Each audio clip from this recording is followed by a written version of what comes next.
My ladies, gentles, in you come, and those who are neither all or some. Come hither all such tales to hear of misrule, magic, flight, and fear, of things that unleash pandemonium, and heroes to defend us from them. And for those who thusly need informing, in the show notes you'll find content warnings. So cautioned, audience, come with me to the Pantaloon Society.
Episode 5. Joseph and the Holy Fool.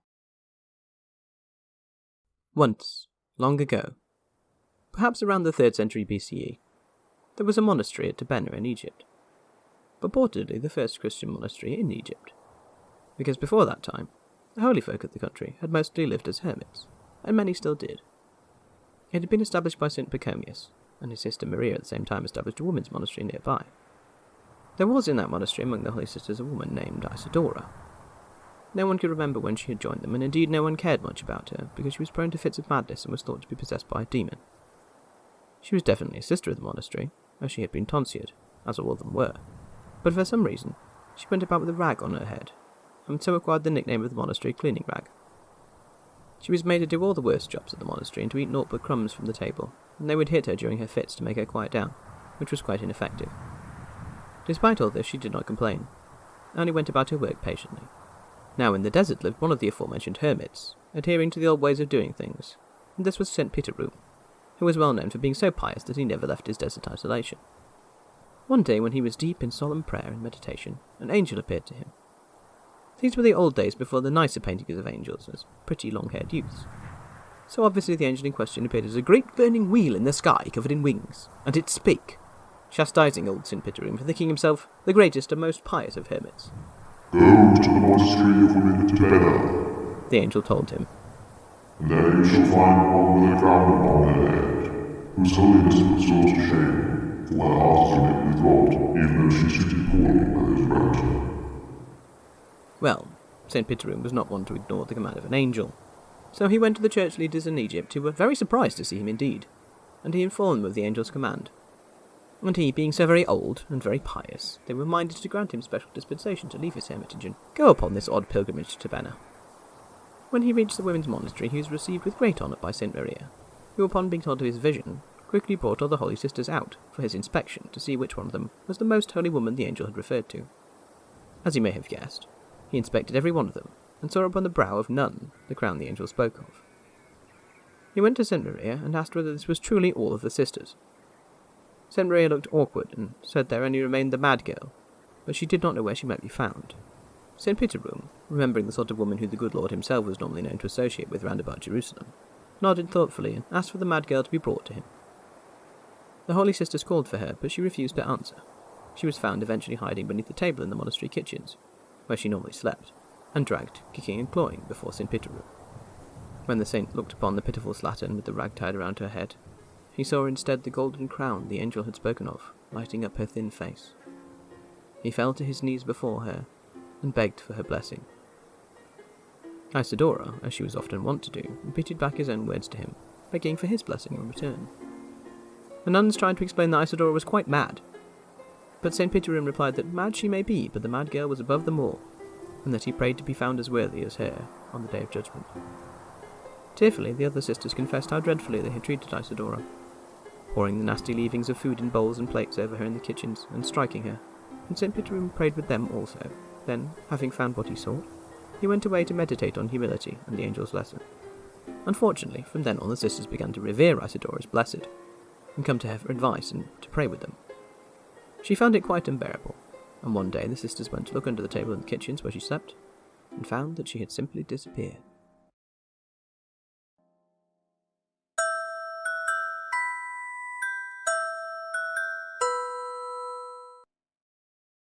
Let us return from far-off Egypt to England, to the high hills of the North Yorkshire moors, resting gentle in the damp heat of late summer.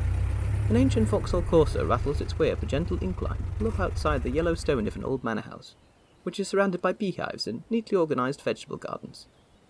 From a car far too small for his bulky frame emerges our old friend from previous episodes, Joe, looking a little flustered.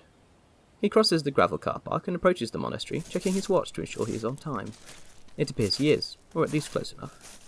There is a wiry old man with tonsured white hair, swathed in warm black robes, who has clearly been waiting for him. When he sees Joe, he opens his arms wide in welcome. Joe, is that you?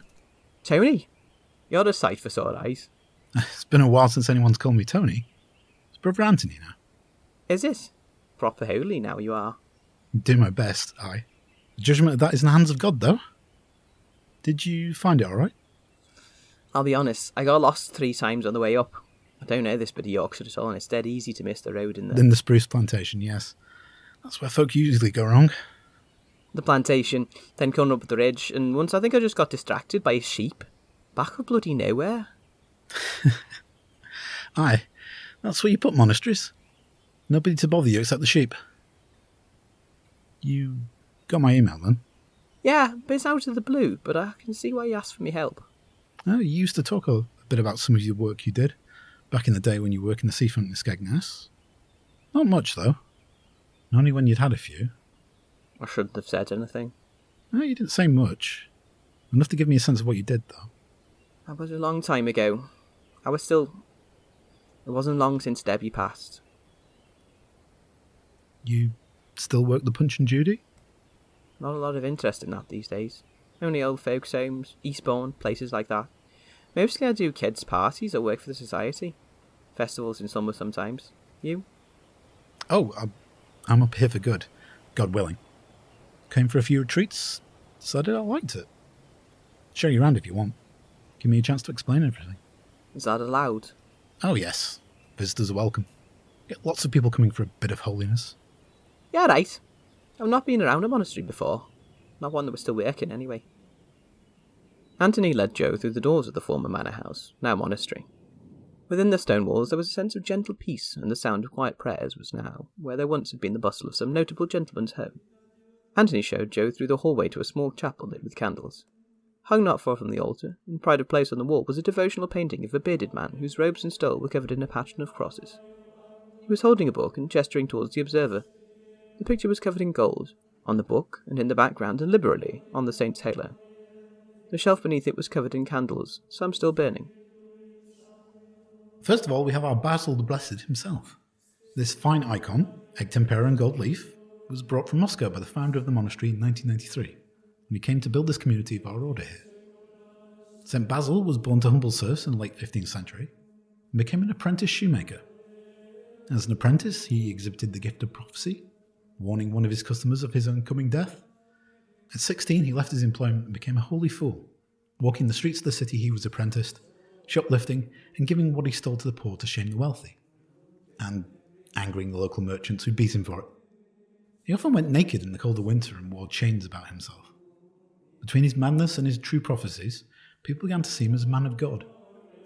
Once, he was said to have told off Ivan the Terrible for not paying attention in church. How well does that go for him? Can't have gone too badly. Ivan dedicated a cathedral to him. It's his feast day tomorrow, August 2nd, so we'll be celebrating it with psalm prayers and good food. At the bottom of the icon can be seen a quote from 1 Corinthians 3:19. For the wisdom of this world is foolishness in God's sight.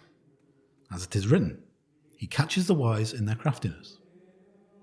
We at St. Basil seek to reject worldly cares and live as fools for Christ, turning the hypocrisies of the world on their head and living in service to the poor and infirm. That means a weekly visit to the old folks around the area and helping out at a soup kitchen once a month in Scarborough. The rest of the time we pray, Work in the gardens, look after the pigs, the goat, the lions, make our own honey in the beehives. Wait, lions? Aye, we call them James and John. Daft, toothless old things. Used to be in the circus, but most circuses don't keep animals these days. Good thing too. You remember what it used to be like for them. Oh, we thought it was alright back then, didn't we? You shouldn't treat animals that way. I'll take you to meet them.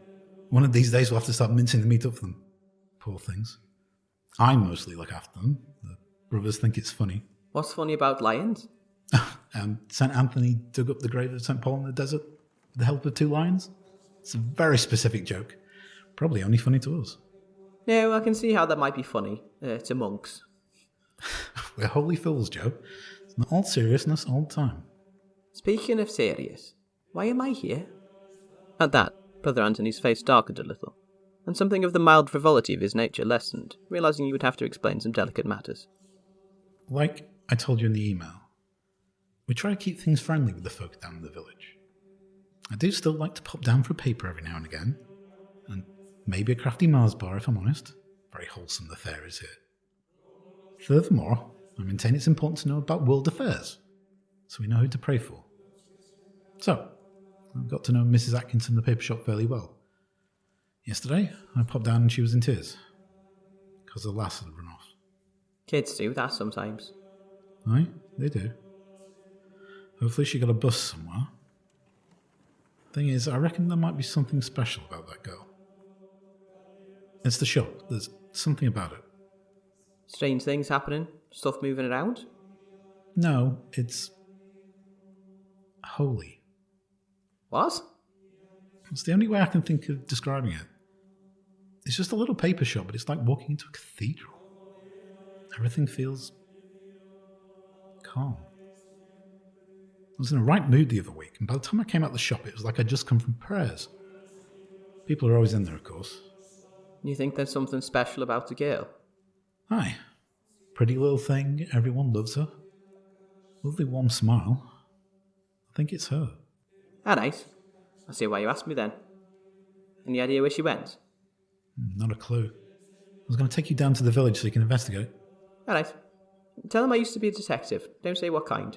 Old friend of yours, he called me to help look. Oh, works for me. Cup of tea first? Please, I'm parched.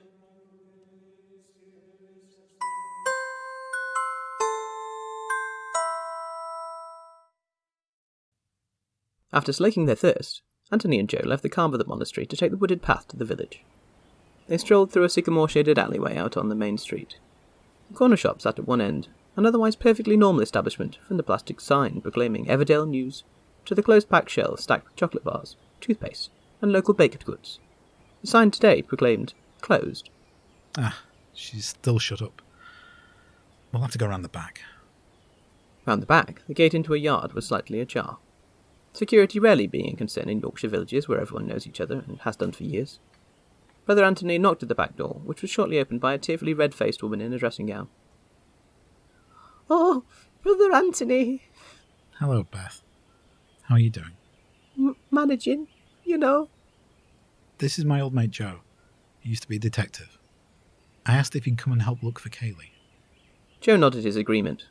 At that, Mrs. Atkinson burst into a fresh set of tears and muttered her thanks between sobs. Joe looked awkward, but Brother Anthony simply took Mrs. Atkinson's hand comfortingly. "The police are looking for her. They put it out on the radio." From the back of the shop, someone else emerged. She was very thin and very pale and watery, and she was dressed in a shapeless floral dress that looked like it had been inherited from some elderly relative. She wore an apron and headscarf as if she had been cleaning recently, and an expression of slight bemusement as if the world was a mystery she could not fathom. "Mrs. Atkinson?" "Don't bother yourself, Izzy. It's just Brother Anthony, his friend. They've come to help find Kaylee." "Oh, Kaylee's run away." This caused a fresh bout of sobbing from Mrs. Atkinson. Joe and Brother Anthony exchanged looks, uncertain whether they would be able to get much of any use out of the poor distraught mother. "How long has she been missing?" "Since yesterday afternoon." "Anything happened before that was unusual?" "No, she came home from school just like normal. She looked sad about something. When I asked her, she wouldn't say what it was." "That's interesting. How about her friends? Any of them been asked?" If they know anything, they haven't said. Any places you know she goes when she's upset? People she may run to? Not that I know of. Alright, well, if you think of anything. I'll try and think of something. I'm sorry. No, it's alright. We'll leave you in peace and ask around. Thank you. As it appeared they had been correct about the amount of information she could provide, Joe and Anthony quickly withdrew from the sobbing Mrs. Atkinson and headed out onto the street. Poor woman, she's a mess. Understandably. Yeah. Is there anyone else we can ask? The school friends might be around. Dad's out somewhere looking for her. Just then, slinking out from the yard, came the lanky girl from before. She quietly crept over to where Joe and Brother Anthony were heading down the street, so quietly that they did not notice her until she was practically upon them. Hi. Izzy, are you looking after Mrs. Atkinson? That's a good girl. Mrs. Atkinson's sad. There's no work in the shop for me. Aye, you help out in the shop, don't you, Izzy? There's a boy. Noah Stevenson. Nobody knows, but I saw them. Out the back. They didn't see me. I told Mrs. Atkinson, but she's crying and she didn't listen. With those cryptic words, Izzy slipped away and back through to the Atkinsons' yard, and closed the gate behind her. Brother Anthony stroked his chin thoughtfully. The Stevenson boy. That's interesting. Why? Fine family, the Stevensons. Massive farm, lots of acres. Big in pigs. Do you know everyone's business? Told you, Joe. You take an interest. I reckon we ought to take an interest in Stevensons. Well, that'll be tricky. We won't like people taking interest. The father, not the boy, that is. I'll have to try when he's not around.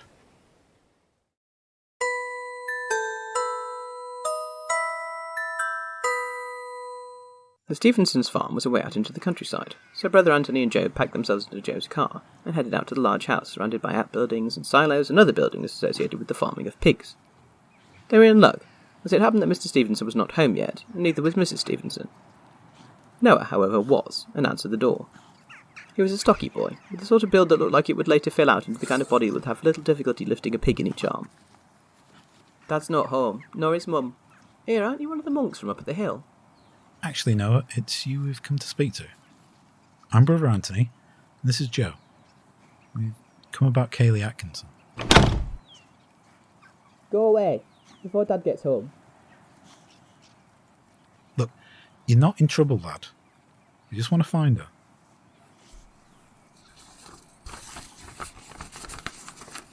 What's that? Paper. Hey, Rig. The old shepherd's cottage. Thanks, Noah. We'll be off now. Another rattling journey up tiny single-track roads was enforced on Joe's poor, long-suffering car. This time, all the way up a long hillside to a high point above the village. This was Hayrig, and Brother Anthony was not entirely sure of his bearings this far from the village, and thus they missed at least one turn-off and found themselves having to turn around in a field when the road suddenly ran out. Eventually, though, Anthony told Joe to pull up into a lay-by before they both had to hop over a dry stone wall and cross a field to a ruined cottage, half missing its roof and overgrown with wind-blasted trees and nettles. Even in summer, it was chilly up here, and Joe wondered if he should have brought a coat. Inside the cottage, huddled in a corner underneath what remained of the roof, they found a girl wrapped in a coat, sleeping. Her face was stained with tears, which was in some way confirmatory as it meant she very clearly resembled her mother. She blearily awoke at their approach and huddled further against the old stone walls, eyes wide. Calm yourself, Kaylee. It's only me. Who told you? Noah. Although that's all he told us. We're here to help, not drag you kicking and screaming down the hill. Your mum's going absolutely spare worrying about you. I don't want to go home. Aye. I can see why. Will you tell us what happened? If you want to say. If you don't, that's alright too. Me and my old mate Joe here, we'll take you anywhere you want to go. One of your friends' houses, maybe? Brother Anthony sat down on a fallen lintel, a short distance from the girl, and took up a small, unassuming attitude, in the manner one might try to gently coax a frightened animal to come out of its hidey hole. Joe stood back, assuming his unfamiliar presence might not be as helpful. It was Noah's dad. He caught us behind the pig sheds. Called me names, said all sorts of stuff about Noah ruining his future with village girls. how he was going to get me pregnant. Told me to stay away from him.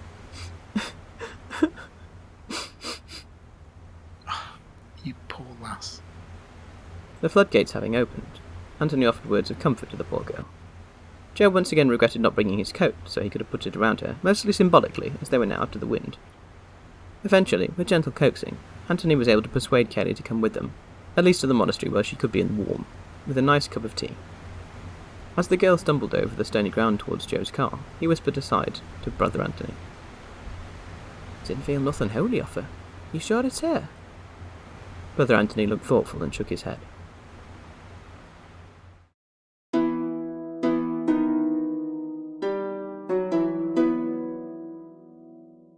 Joe and Anthony conveyed the small, curled-up bundle of sadness and damp down to the monastery, where Anthony set her up in the sunny herb garden on a contemplative bench with a cup of tea and some freshly baked bread and honey from the monastery kitchen. Anthony reassured her that her mother would not be angry, only happy to see she was safe, and was given permission to fetch Mrs. Atkinson from the village. Joe remained with the girl to keep an eye on her in case she decided to flee again. How you doing? Better, thanks. When you're older, you'll probably laugh about all this. I remember when, whatever Joe's impending reveries were about to be, we are not to know, for he was interrupted by a commotion from the road.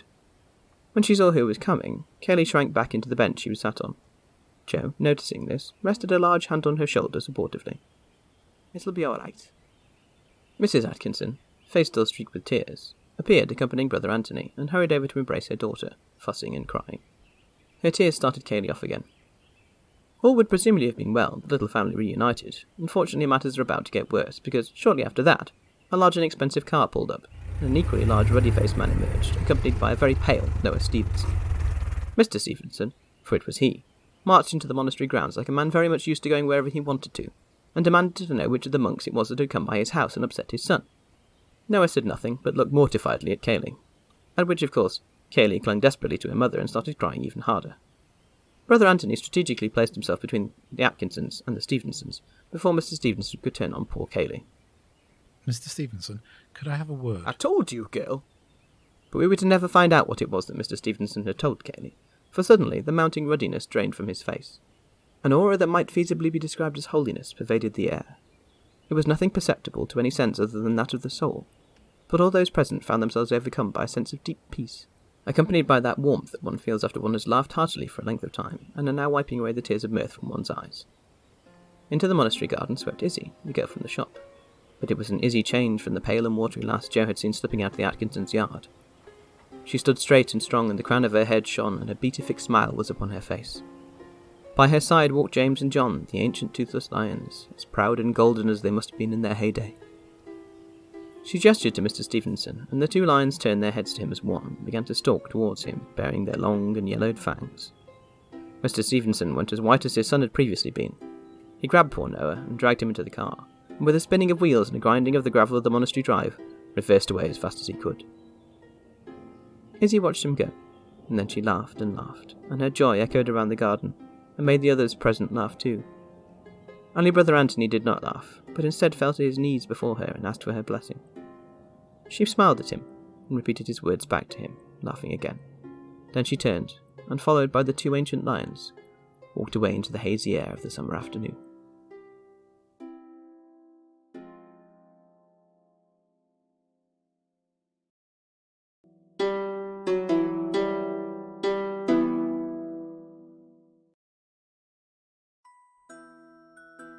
The Pantaloon Society is a Cytochrome Here production, by Lou Sutcliffe. AM pronouns. Distributed under a Creative Commons Attribution 4.0 International License. Brother Anthony was played by the talented Interiority, and all other voices were provided by Lou Sutcliffe. This episode used sounds from freesound.org. For full accreditation, content warnings and transcripts, please see the show notes. To be kept up to date on the show, please do follow on Twitter @PantaloonSock. Farewell, dear audience, and thank you for listening.